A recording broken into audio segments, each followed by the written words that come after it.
concept of fashion is however you take it. It has evolved over hundreds and hundreds of years, even thousands when you really put it into perspective. We tend to dress according to our personal style and what best represents us as a person, although sometimes we may be limited to how far we can actually go with regards to expressing ourselves through fashion. An example of this could be the fact that generally we are given a uniform to wear at school, restricting our choice in how we may or may not be portrayed to others.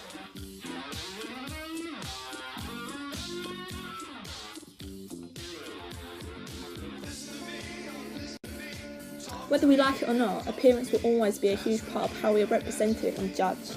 With such a huge industry, bodily adornment is now widely available, which is just another word for all the ways we furnish and decorate the body, whether this may be through clothing, tattoos, makeup and jewellery, and daily we often do take full advantage of this.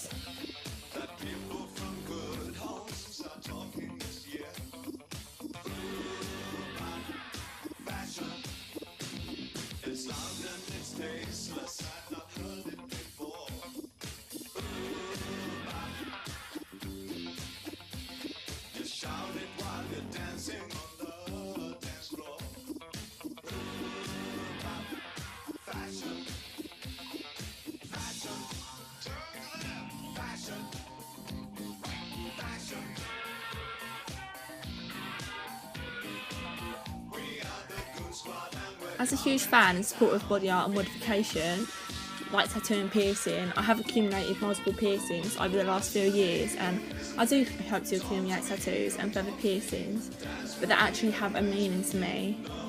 I'd use it as a means of expression, in particularly expressing myself through how I choose to look and how I wear this body art. Tattoos can make a huge statement, and it can create an even huger level of controversy. As the trend is so new, many find it daunting and not a social normality at all. Bodily adornment is now used to make an even bigger statement than the latest clothing trend or what's hot on the fashion bandwagon. It is a new era of fashion.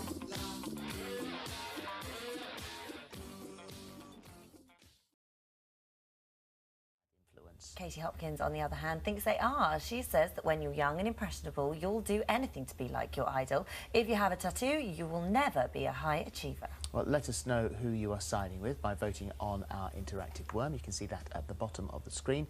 Just head to our website if you want to play.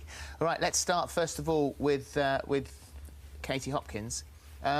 If you have a tattoo, you will never be a high achiever. I think One Direction would probably disagree with that. I think, despite deleting their tweet, so that's obviously been put out in error, but I really think that if you have a tattoo, you have to wonder about what sort of future you've got ahead of you. And as an employer... I repeat the question. One Direction would say, we have a fine future ahead of us. Tattoos are not doing us any harm. As an employer, I certainly wouldn't employ somebody that had tattoos. I would worry what my customers would think about them.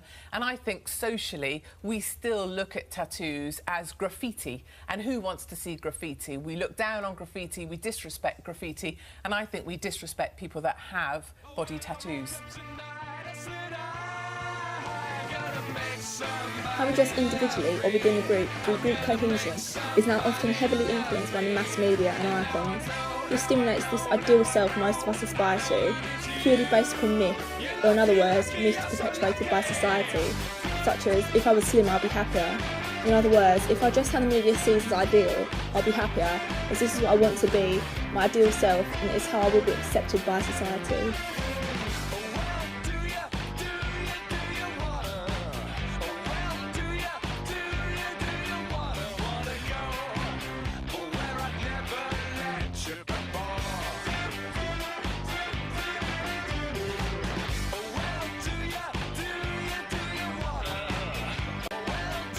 Who you actually want to be can be hard to achieve in the stretch of who you are allowed to be. Some may rebel against this and be seen as deviant, not realistically conforming to society's ideas of normal or acceptable dress code. Prejudice, a pre-formed opinion, usually unfavourable one based on insufficient knowledge, irrational feelings, or an inaccurate stereotype.